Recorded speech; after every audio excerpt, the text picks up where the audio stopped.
Muy bien, hermanas y hermanos, buenas tardes. Para proseguir con esta serie de mensajes que he estado compartiendo con ustedes, les pido que me acompañen nuevamente al libro de Primera de Reyes, esta vez para leer el capítulo 19. Vamos a leer Primera de Reyes, el capítulo 19. A modo de síntesis, hemos estado mostrando cómo Dios se revela en los montes, cómo Dios escoge revelarse en los lugares altos, y cada revelación de Dios muestra elementos, rasgos, parte de su fisonomía, de su carácter, cosas que mueven o deberían mover nuestro corazón hacia una mejor y más precisa contemplación de Él, y en consecuencia también que nuestros corazones lo adoren con mayor reverencia, con mayor gratitud, con más amor.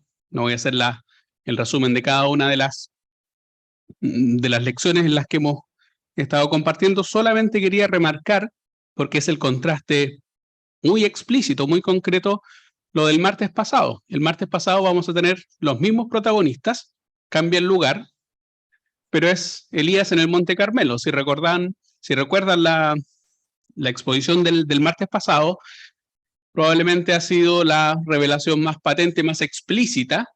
No había que sacar muchas conclusiones después de cómo Dios decide revelarse en el Monte Carmelo, esa confrontación de divinidades. Podría haber sido anunciado así, el encuentro más grande de todos los siglos. Por un lado Dios, por el otro lado Baal, y el resultado de eso va a ser el veredicto de quién efectivamente es el Dios verdadero.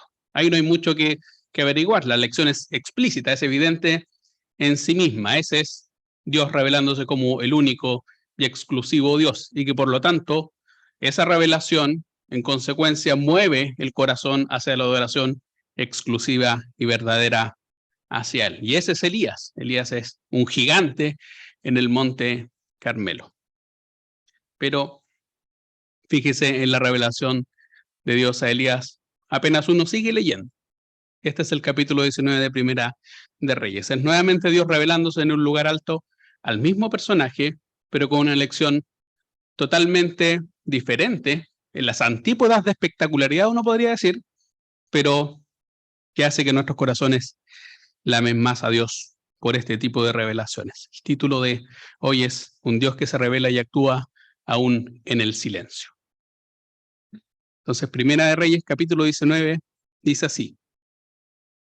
Habíamos tenido el desenlace, es la lluvia que termina con la sequía y que le pone el broche de oro a la evidencia que Dios es el Dios que está en control de todo, incluso de la lluvia que era el patrimonio de Baal. Y Acab dice, versículo 1, dio a Jezabel la nueva de todo lo que Elías había hecho y de cómo había matado a espada a todos los profetas. Y entonces envió Jezabel a Elías un mensajero diciendo, así me hagan los dioses y aún me añadan, si mañana a estas horas yo no he puesto tu persona como la de uno de ellos. Y viendo pues el peligro, se levantó y se fue para salvar su vida, y vino a Berseba, que está en Judá, y dejó allí a su criado. Y él se fue por el desierto un día de camino, y vino y se sentó debajo de un enebro, y deseando morirse dijo, basta ya, oh Jehová, quítame la vida, pues no soy yo mejor que mis padres. Y echándose debajo del enebro, se quedó dormido. Y aquí luego un ángel le tocó y le dijo, levántate y come. Y entonces él miró, y aquí a su cabecera una torta cocida sobre las ascuas y una vasija de agua, y comió y bebió y volvió a dormirse. Y volviendo el ángel de Jehová la segunda vez lo tocó diciendo, levántate y come, porque largo camino te resta. Y se levantó pues y comió y bebió, y fortalecido con aquella comida, caminó 40 días y 40 noches hasta Horeb, el monte de Dios. Y allí se metió en una cueva, donde pasó la noche, y vino a él palabra de Jehová, el cual le dijo, ¿qué haces aquí, Elías? Y él respondió, he sentido un vivo celo por Jehová, Dios de los ejércitos, porque los hijos de Israel han dejado tu pacto, han derribado tus altares y han matado a espada a tus profetas, y solo yo he quedado y me buscan para quitarme la vida. Y él les dijo, sal fuera y ponte en el monte delante de Jehová. Y aquí que Jehová que pasaba, y un grande y poderoso viento que rompía los montes y quebraba las peñas delante de Jehová, pero Jehová no estaba en el viento. Y tras el viento un terremoto, pero Jehová no estaba en el terremoto. Y tras el terremoto un fuego, pero Jehová no estaba en el fuego. Y tras el fuego un silbo apacible y delicado. Y cuando lo oyó Elías, cubrió su rostro con un manto y salió y se puso a la puerta de la cueva. Y aquí vino a él una voz diciendo, ¿qué haces aquí, Elías? Y él respondió, he sentido un vivo celo por Jehová, Dios de los ejércitos, porque los hijos de Israel han dejado tu pacto, han derribado tus altares y han matado a espada a tus profetas, y solo yo he quedado y me buscan para quitarme la vida. Y le dijo Jehová, ve, vuélvete por tu camino, por el desierto de Damasco, y llegarás y ungirás a Hazael por rey de Siria, y a Jehú, hijo de Nimsi, ungirás por rey sobre Israel, y a Eliseo, hijo de Safat, de Abel-Meholá, ungirás para que sea profeta en tu lugar. Y el que escapara de la espada de Hazael, Jehú lo matará, y el que escapara de la espada de Jehú, Eliseo lo matará. Y yo haré que queden en Israel 7,000, cuyas rodillas no se doblaron ante Baal, y cuyas bocas no lo besaron. De ahí la lectura de la palabra del Señor.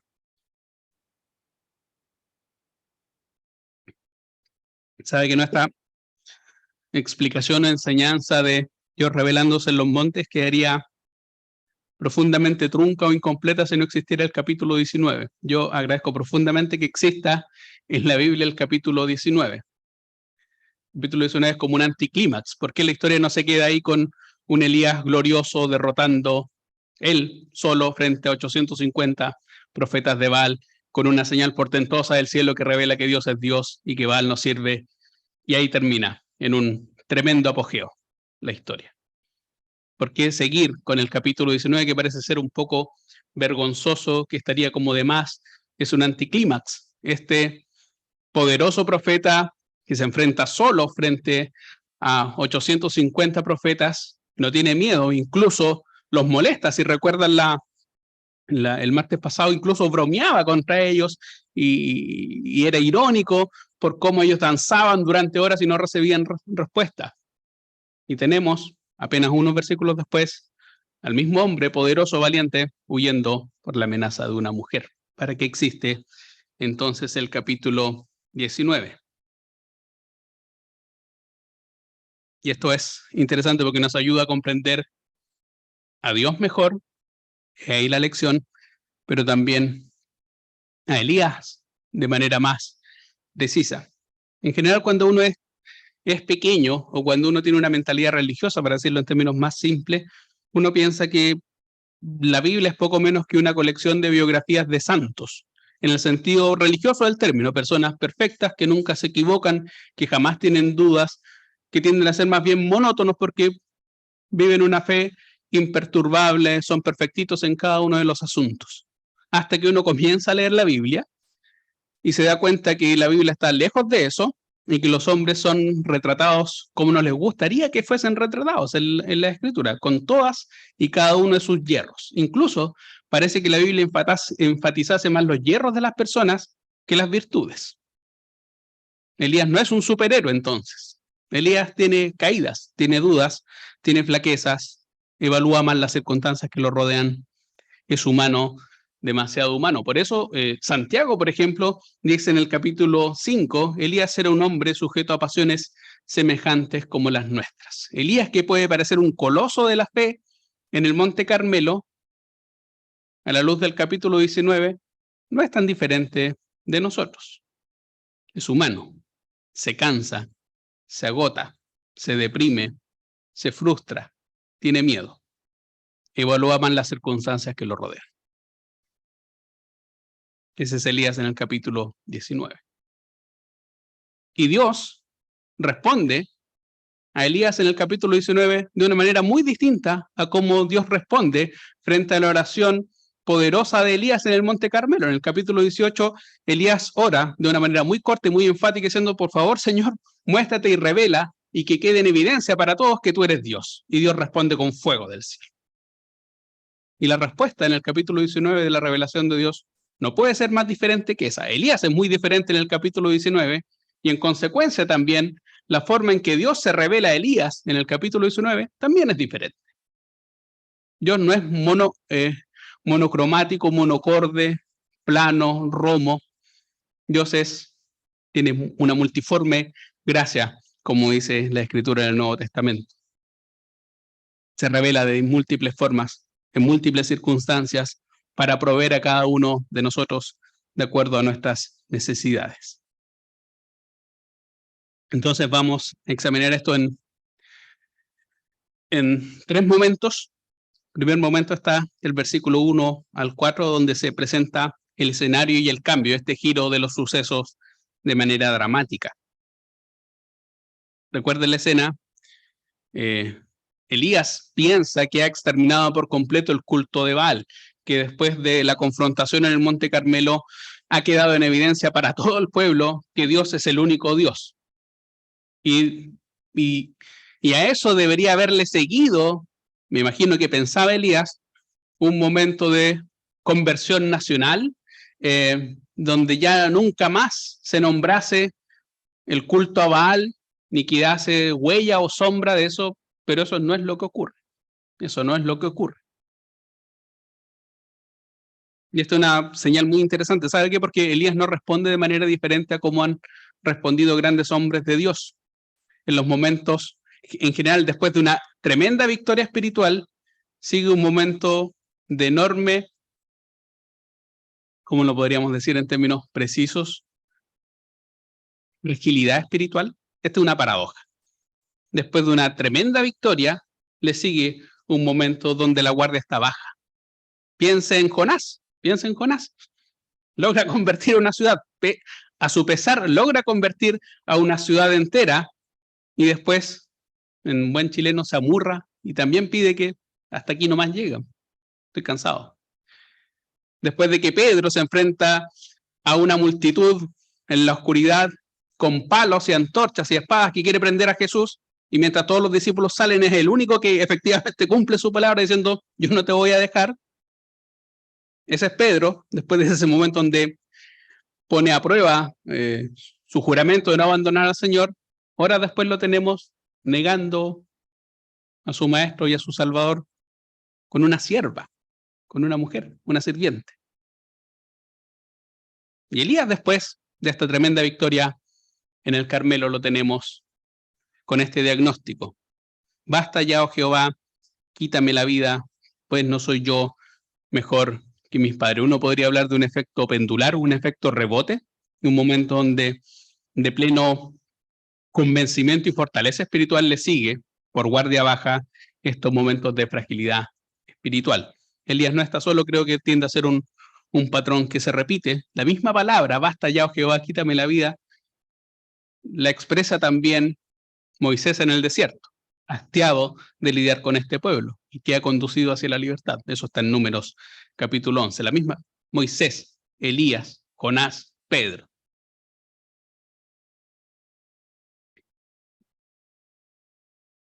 El diagnóstico de Elías es interesante, que está, porque piensa en lo siguiente, la confrontación en el Monte Carmelo está, si lo pusiéramos en un mapa, en la frontera norte de Israel. Ahí, en la frontera con los fenicios. Elías arranca al otro extremo. Eso es Beerseba. El Beerseba está, si uno mira el mapa de Israel, está en la otra punta. Es como si, ¿cómo lo pudiéramos decir? El Monte Carmelo estuviese en Arica y en el capítulo 19 Elías arranca a Concepción, en el otro extremo del mapa, a pie. No puede estar más lejos de ese lugar de gloria, al desierto solo. Y el desierto para huir y para echarse a morir. Y viendo pues el peligro, se levantó y se fue para salvar su vida, y vino a Beerseba, que está en Judá, y dejó allí a su criado, y se fue por el desierto un día de camino, y se sentó debajo de un enebro, y deseando morir, se dijo, basta ya, oh Jehová, quítame la vida, pues no soy yo mejor que mis padres.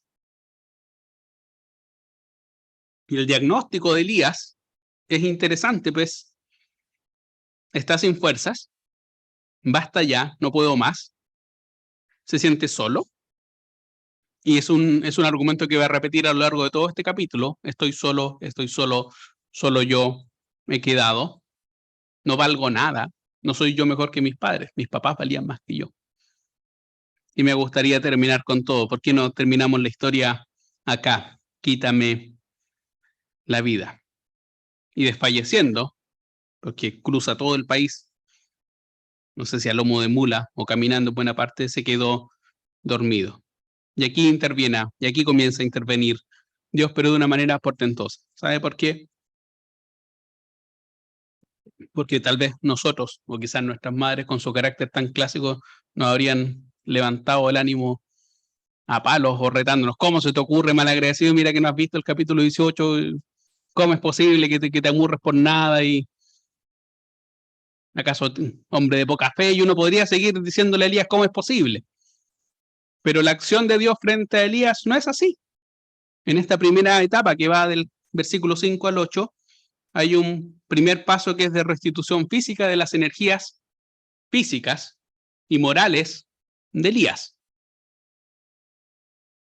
El Elías que va a desfallecer, Dios no le reprocha ninguna palabra hasta ese momento, ni tampoco lo conmina, ni tampoco le dice cómo es posible que tú puedas llegar a decir este tipo de expresiones, hombre de poca fe, ¿acaso no viste lo que yo hice en el Monte Carmelo? ¿Cómo es posible que incrédulo? ¿Cómo le tienes miedo a una mujer? Nada de eso, nada de eso. La respuesta es, lo deja dormir, que recupere fuerzas también porque lo alimenta.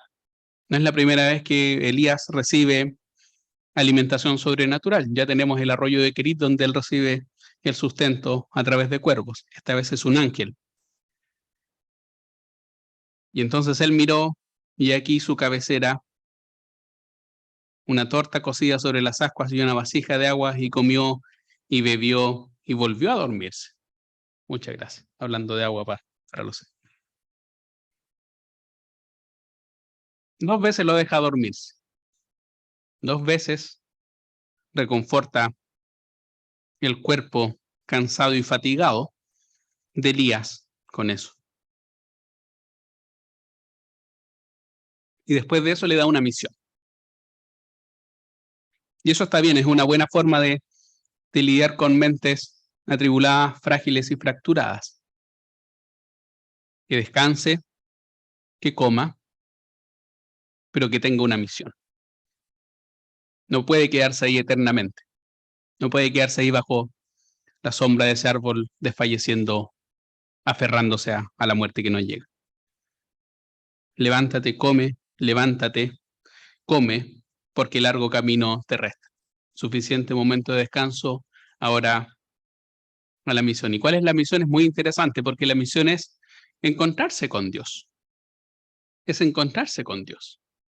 Porque al extremo del mapa, si uno pone el Monte Carmelo que está en la frontera norte de Israel, y en el último rincón de la península de Sinaí está el Monte Sinai. Ahí va a tener que caminar por 40 días y 40 noches. Esos números no son azarosos en la Biblia. Todos entenderían la simbología. Y la razón de esa misión es que, por un lado, tenga tiempo para que sus pensamientos decanten, que aprenda a mirar con mayor claridad o con mayor lucidez las circunstancias que lo rodean, pero sobre todo encontrarse con Dios. Un alma desfallecida, un alma frágil, un alma deprimida, un alma atribulada, un alma angustiada, por supuesto que requiere descansar, por supuesto que requiere recobrar energías, pero lo que más requiere es estar con Dios. Y eso es lo que sigue desde el versículo 9 en adelante. Y se levantó pues, dice el verso 8, y comió y bebió, y fortalecido con aquella comida, caminó 40 días y 40 noches hasta Horeb, el monte de Dios. Y nuevamente tenemos un monte donde Dios va a decidir revelarse.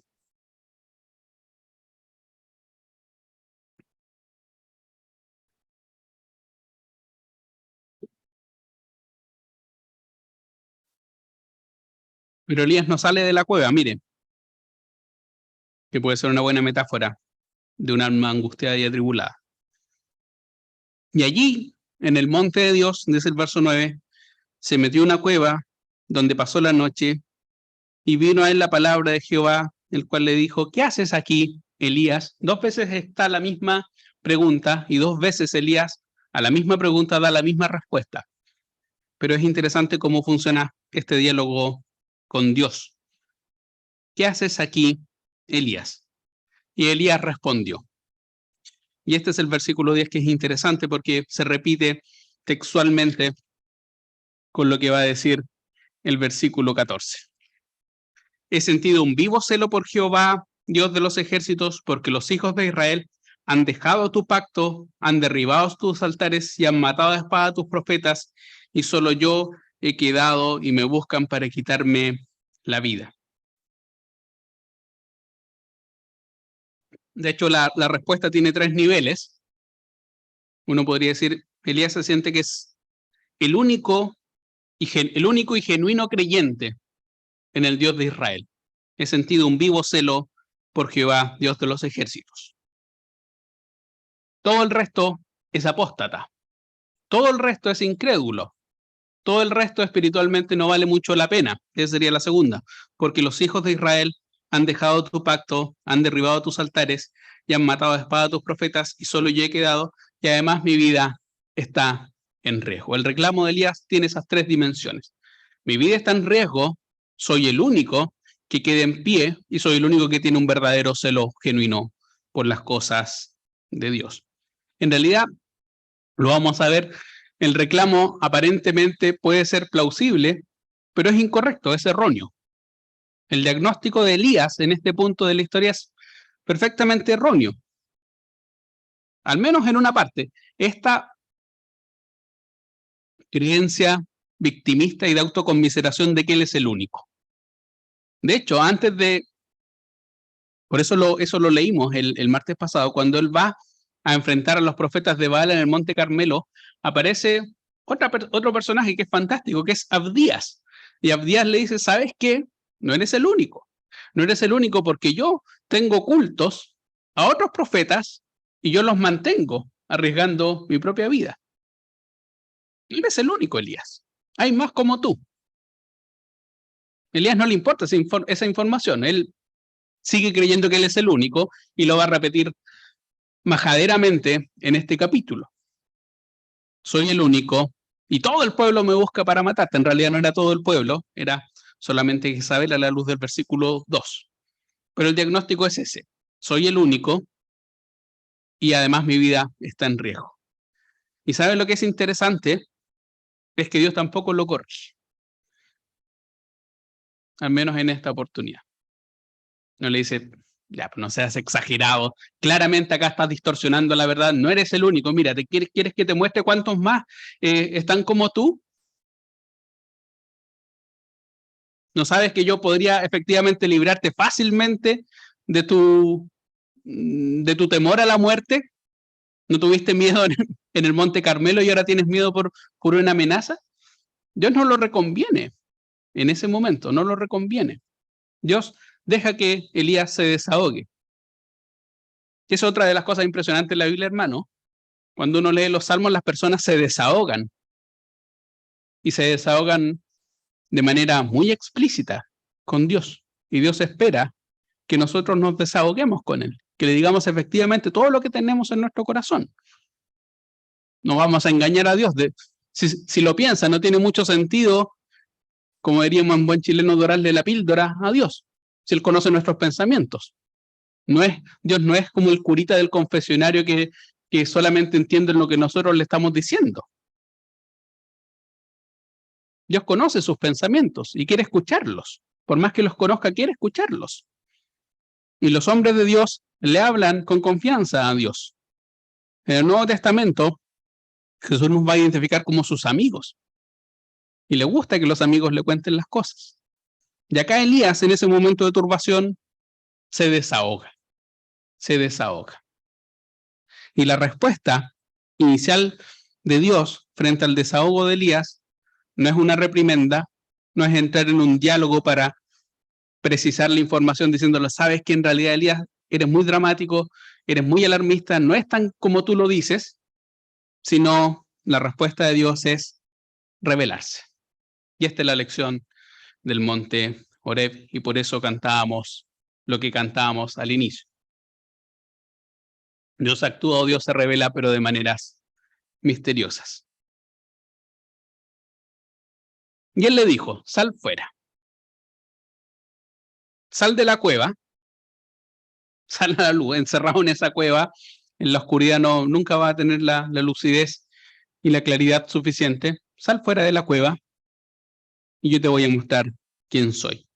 Y ponte en el monte delante de Jehová. ¿Sabe qué? Lo voy a explicar después. Y aquí Jehová pasaba y aparecen tres cosas, tres revelaciones o tres espejismos en el sentido de que parece que efectivamente son la señal de la presencia de Dios, pero que no lo son. Y aquí Jehová que pasaba y un grande y poderoso viento que rompía los montes, después tras el viento un terremoto y después un fuego. Y después de cada una de esas revelaciones portentosas, se repite la misma frase y la misma frase. Pero Jehová no estaba allí, Jehová no estaba en el viento, Jehová no estaba en el terremoto y Jehová no estaba en el fuego. Que era, ¿sabe qué? Para un israelita que está en el monte Sinaí, era exactamente lo que uno esperaría ver. Cuando examinábamos el monte Sinaí, y lo veíamos porque fue una de las lecciones que aprendimos, la número 4, si la memoria no me falla, Dios se revela en el monte Sinaí como un Dios de pacto. Y entonces cuando Él pone las tablas de la ley, las tablas de la ley van antecedidas con un monte que se simbra hasta sus cimientos. Porque la presencia de Dios está ahí. Aparece el humo, aparece el fuego, aparece un temblor, los montes se conmueven frente al tronar de la voz de Dios. Si uno esperaría que la presencia de Dios se revelase en Sinaí, esperaría exactamente un espectáculo de este tipo. Un viento formidable que remece las peñas, un terremoto que conmueve todo y fuego que cae del cielo. Fue exactamente como Dios además se reveló en el Monte Carmelo. Uno esperaría entonces que Dios estuviese en ese despliegue formidable, grandilocuente, de potencia, de energía y de poder. Así lo había conocido Elías. Esa fue la revelación que tuvo en el Monte Carmelo, fuego. Esa fue la revelación también que tuvo Moisés en el mismo monte. Un monte que se estremece en sus cimientos y Dios se revela con fuego y humo. Pero irónicamente la Biblia es enfática diciendo que Dios no estaba en ninguna de esas señales donde al parecer sería mucho más evidente decir, bueno, aquí estaba Dios. Dios no estaba ni en ese viento formidable, ni en el terremoto, ni tampoco en el fuego. Dios estaba en el lugar menos esperado para un israelita en el monte Sinaí. Y eso es lo que dice el versículo 12. Y tras el fuego, un silbo apacible y delicado. Mi traducción en el hebreo podría ser de dos maneras. El sonido del apacible silencio o un corto sonido de silencio. Después de todos estos estruendos, es un silencio que hasta se puede oír. Hay silencios tan profundos que uno puede... ¿Hay alguna experiencia donde uno lo encierran en unas como cápsulas y es tan aislado el sonido que uno puede escuchar hasta como late su corazón o como le crece el pelo? Hay sonidos tan profundos que se pueden oír. Y la imagen podría ser esta. Después de todo este despliegue formidable de ruido, de potencia, donde Dios no está, Dios está en este suave y apacible silbo, delicado, apacible y delicado, y los adjetivos acá son formidables, porque se contraponen con este viento que rompía los montes y quebraba las peñas, y en este terremoto, no sabremos nosotros los chilenos en qué consiste un terremoto, y en este fuego. Dios aparece en este silbo o en este silencio apacible y delicado. Y Elías reconoció, porque esa es la gracia del versículo 13, y cuando lo oyó Elías, esta paradoja, oír el silencio,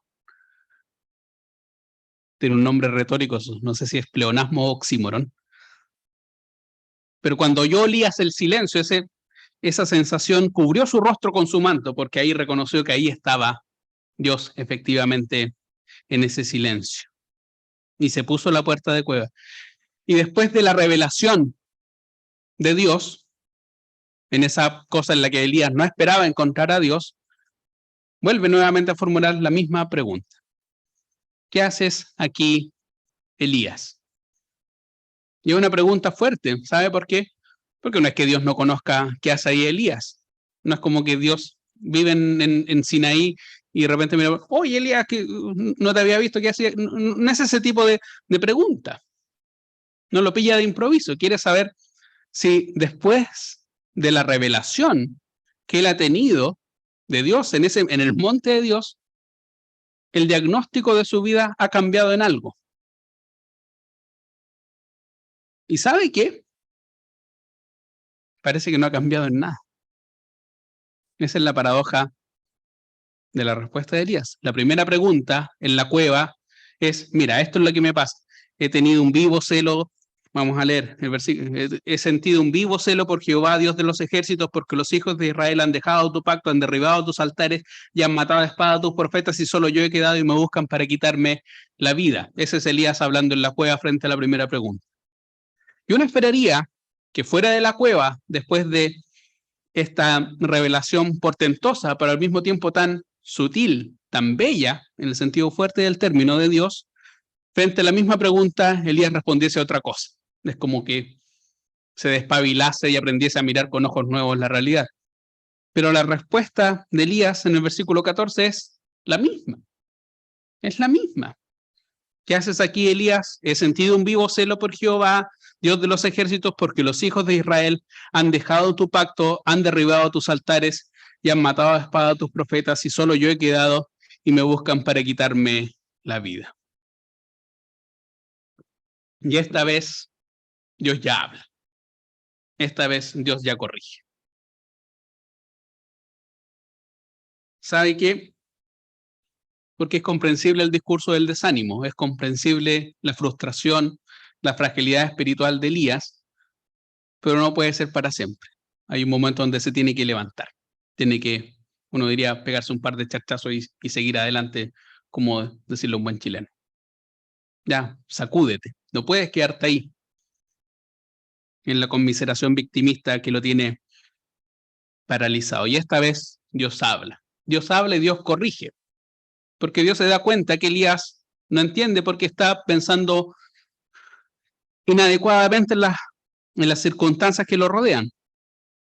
Y Jehová le dijo, vuélvete por el mismo camino, por el desierto de Damasco, y llegarás y ungirás a Asael por rey de Siria, a Jehú, hijo de Nimsi, ungirás por rey sobre Israel, y Eliseo, hijo de Safat, de Abel Mehoa, ungirás para que sea profeta en tu lugar. Y el que escapare de la espada de Hazael, Jehú lo matará, y el que escapare de la espada de Jehú, Eliseo lo matará, y haré que queden en Israel 7,000 cuyas rodillas no se doblaron ante Baal y cuyas bocas no lo besaron.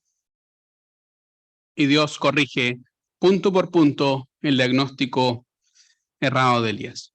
Lo primero, no estás solo. Nunca has estado solo.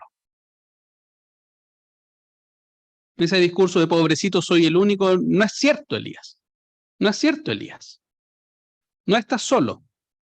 No estuviste solo ni vas a estar solo. El testimonio de Dios no perece ni muere con tu propia persona, por más que lo creas. Haré que quede en Israel 7,000 cuyas rodillas no se doblaron ante Baal y cuyas bocas no lo besaron. 7,000. No es que haya quedado 3 personas dispersas. 7,000 es un número, no es todo el pueblo, pero no es un número despreciable o desdeñable. Entiendo tu cansancio y tu agotamiento, Elías, y por eso tienes un sucesor. Y ahí aparece en escena Eliseo. Es como piensa en el hastío, una buena palabra, de Moisés en el desierto, en Números 11, cuando dice, basta ya, quítame la vida. Entonces Dios prepara sucesor. Y ya no va a ser Moisés, sino Josué, el que va a culminar la tarea. Dios comprende cuando sus siervos están cansados. Entiendo, Elías, pero vas a tener que preparar un sucesor. Y ese se va a llamar Eliseo. Y la historia en adelante, si uno sigue leyendo el versículo 19, aparece Eliseo en escena, que le va a servir al menos durante 10 años. Y por último, ¿tú tienes miedo de que tu vida está en peligro? No. La historia tiene un final totalmente inverso. ¿Tú piensas que el imperio de Acab y Jezabel va a terminar exterminando a todos? No. Yo voy a intervenir. Y voy a intervenir utilizando a Hazael, rey de Siria, y Jehú como rey de Israel. Y vamos a exterminar el culto a Baal y a todos los que lo sirvieron y a toda esa dinastía. Si uno siguiera leyendo la historia, diríamos, tú que temías por tu vida, no vas a morir, porque Elías no muere. No sé si alguna vez ha pensado en eso, hermano. Elías, que se arranca por el desierto, que está profundamente sumido en una depresión, basta ya, quítame la vida. Qué bueno que Dios no escuchó. Piense en eso. Piense que Dios no escuchó su oración. En el enebro, en el desierto, angustiado y cansado, Elías pide que se le quite la vida, por favor. Pero Elías, junto con Matusalén, es el único que no ve la muerte. Es arrebatado en un carro de fuego. Qué bueno que Dios no escuchó la oración de Elías. Y qué bueno que Dios tenía otros planes para Elías. Pero me parece que es interesante la revelación de Dios en Horeb por lo siguiente, y con esto ya voy terminando. Porque en todo el diagnóstico de Elías, él pensaba que era el único que sostenía el culto de Dios en Israel. Yo solo y todo el resto es apóstata. Y ese diagnóstico, yo creo que era una carga demasiado pesada para sobrellevar en un solo hombre. Ningún hombre podría decir, todo el testimonio de Dios se sostiene en mí y solo en mí, si yo no estoy, el testimonio de Dios se cae en este momento. No. Dios es más que nuestro testimonio, afortunadamente. Afortunadamente. Y Elías no estaba solo, estaba lejos de estar solo. Elías en algunos casos era particularmente crítico con esos profetas que había ocultado Abdías. Probablemente por eso ni siquiera pescó mucho, tomó en consideración mucho cuando Abdías le dijo, mira, en realidad hay otros profetas y yo los tengo, yo los alimento de manera oculta, pero no está solo, hay otro, y Elías ni siquiera tomó ese dato en consideración, dijo, bueno, viven arrancando, no son de mucha ayuda, como si Elías no hubiese estado arrancando 3 años y vaya a seguir arrancando, es decir, probablemente no era muy ecuánime para juzgar la vida de los otros y evaluarse a sí mismo. Pero también probablemente entendía que Dios actuaba de manera portentosa y Dios solamente estaba en el fuego, en esas expresiones de poder, en esos momentos espectaculares donde esa presencia de Dios se demostraba con un fuego que quema todo y consume todo el holocausto. Y la lección de Dios en el monte Horeb es que Dios efectivamente está ahí, pero muchas veces hay que aprender a escuchar la presencia de Dios en el silencio, en aquellos momentos menos espectaculares, menos dramáticos, menos rimbombantes, donde parece que Dios no está, pero ahí está Dios, ahí está Dios. Y cuando parece que Dios no actúa y por eso el corazón de Elías desfallece, Dios dice, sí estoy actuando, por supuesto que tengo un plan, por supuesto que tengo un plan. Pero tú no lo entiendes porque estás ensimismado en tu pena, en tu discurso de autoconmiseración, en el pobrecito de mí que soy el único que... Mientras no entiendas, Elías, que yo actúo de múltiples maneras, algunas espectaculares como en el Carmelo, pero otras de manera mucho más ocultas y más sutiles, y en todas las ocasiones Dios es Dios actuando, en ninguna de ellos es menos Dios porque actúa de una u otra manera, no vas a poder volver a tu ministerio. Y esto es lo que me gustaría que nosotros atesorásemos como lección. Es un Dios que actúa y que se revela aún en el silencio, hermano. Muchas veces nosotros pensamos que Dios o el poder de Dios se expresa de manera apoteósica. Uno a veces piensa en, me gustaría sentir la presencia de Dios y espera que esa presencia se demuestre a través de algún milagro, como que un cojo camine, o que una persona hable en lenguas, o que se caiga y tendemos a pensar que solamente así uno puede calibrar, ver, mirar o ponderar la presencia de Dios. Pero la presencia de Dios también actúa de manera mucho más sutil, confortando, sosteniendo, inspirando y consolando, tal como aparece acá Dios corrigiendo a Elías. Conforta, consuela, escucha, despliega su presencia, pero en silencio. Y eso es presencia de Dios.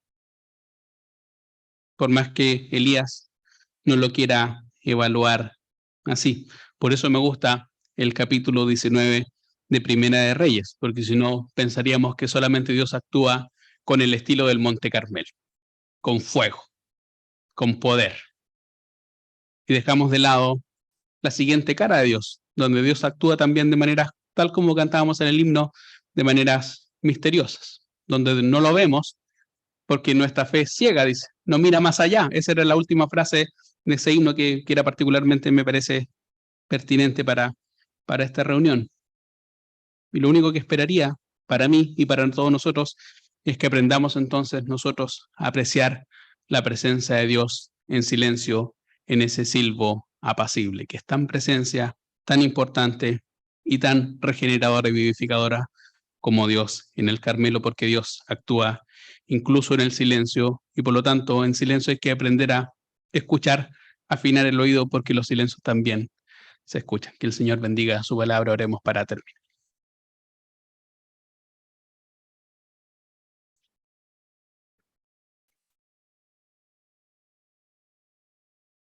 Padre Santo, Dios bendito, te agradecemos por la posibilidad que tú nos das de escuchar tu palabra.